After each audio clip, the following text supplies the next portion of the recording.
Life Audio.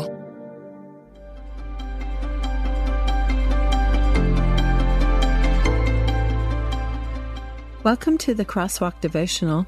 We're very glad to have you listening. Today's topic is finding freedom in God's presence.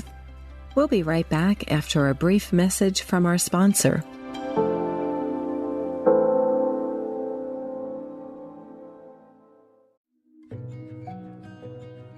Hi, this is Bernie Dake, one of the hosts for the Salvation Army's 15-minute weekly show, Words of Life.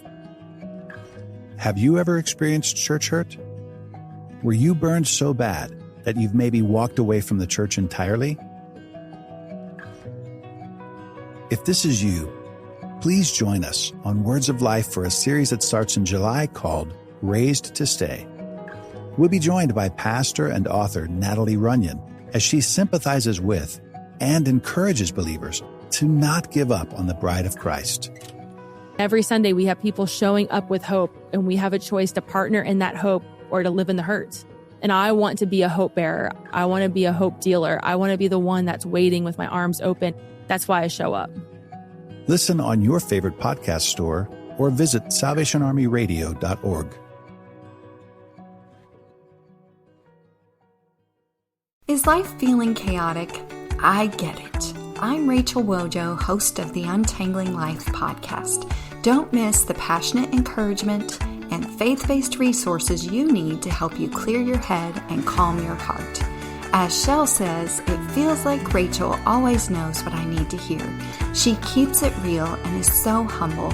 Her podcast is just the cherry on top. Enjoy Untangling Life with Rachel Wojo on lifeaudio.com or your favorite podcast app now.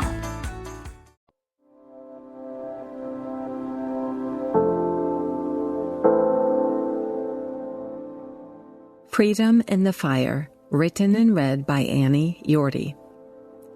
Then Nebuchadnezzar came as close as he could to the door of the flaming furnace and shouted, "Shadrach, Meshach, Abednego, servants of the Most High God, come out, come here." So Shadrach, Meshach, and Abednego stepped out of the fire. Then the high officers, officials, governors, and advisors crowded around them and saw that the fire had not touched them. Not a hair on their heads was singed, and their clothing was not scorched. They didn't even smell of smoke. Daniel chapter 3, verses 26 to 27, NLT. I became a camper after I married. My husband and I, along with our kids, have spent many nights sleeping on the ground, securely zipped inside our tent. Away from any bugs, mind you. It's funny how much I like the outdoors, though I scream and dance at the sight of anything with more than 4 legs. I think it's the allure of the campfire that keeps me going back to the tent life. These days, I must admit my bones prefer to sleep on my comfy air mattress cot.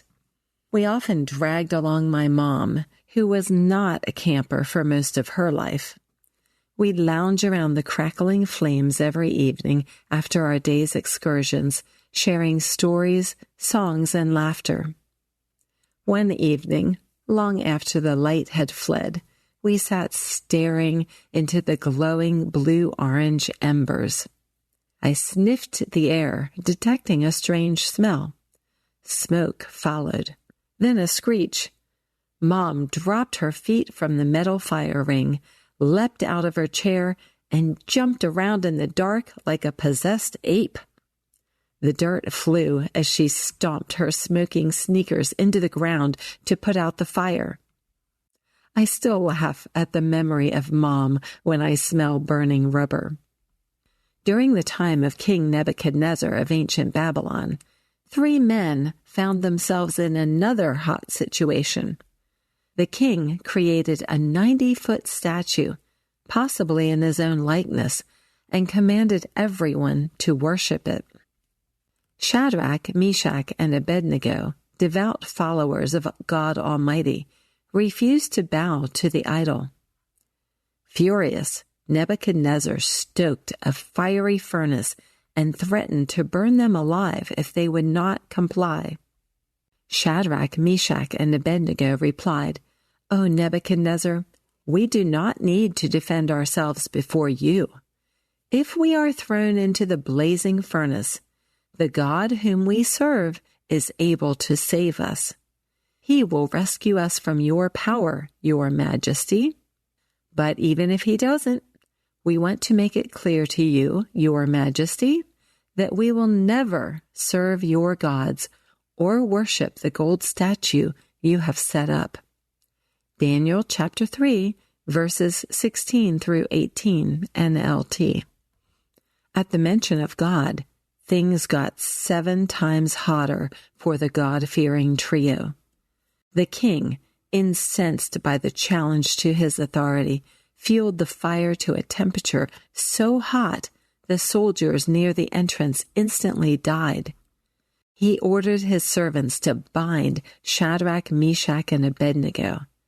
Then he watched with satisfaction as they were thrown fully dressed into the furnace. I've been in some fiery furnaces in my life. Though nothing as intense as the 3 men whose story is told in the book of Daniel, I have faced opposition for doing the right thing. If you're following God's ways, you probably have too. Resisting pressure to cut corners at work may result in the loss of a job promotion. Telling a friend a hard truth in love may bring on a spate of gossip about you. Sacrificially giving to God may squeeze your finances. In some countries of the world, trusting God might cost your freedom or even your life.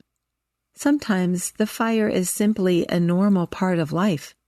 A job loss, divorce, a prodigal child, cancer, death. Sometimes we wonder if we will survive.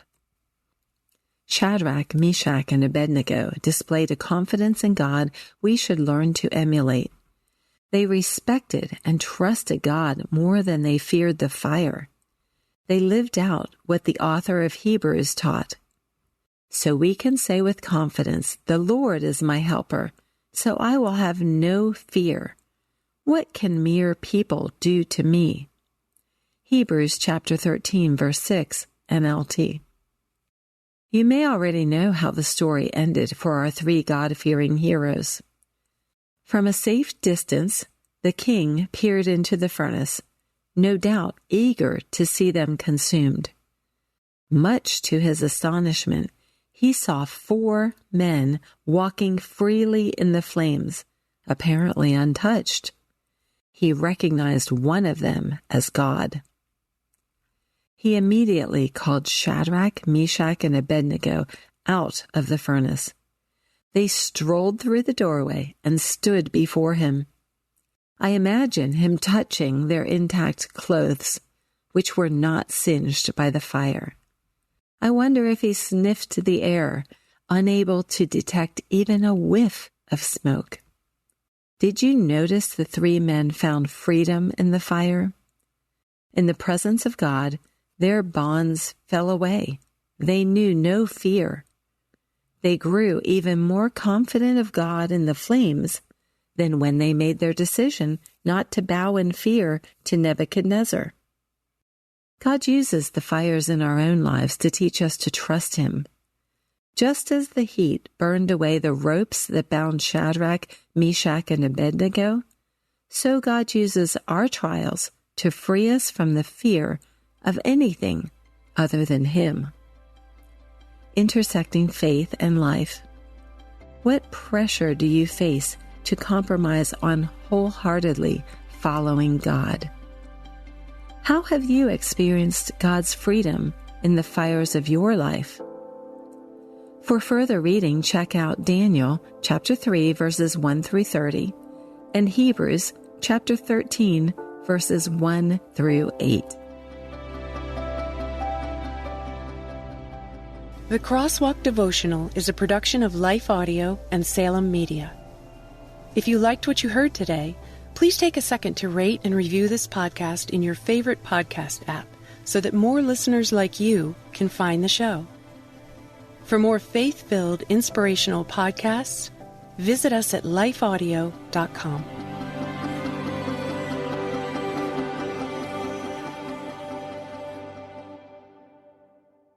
Hey everybody, I'm Dale. And I'm Tamara. And we're hosts of the Kainos Project podcast, where we help you tackle ancient Christian truths in everyday settings. The word kainos means new, and that's exactly what we want to do on our podcast. Bring something new from what is old in our faith. And on this show, you might hear us explore topics like what the Bible has to say about student loan forgiveness, discuss how the Satanic Temple affects our view of religious liberty in America, or even question why is it that so many people are having rapture anxiety. To learn more about the podcast, go to lifeaudio.com.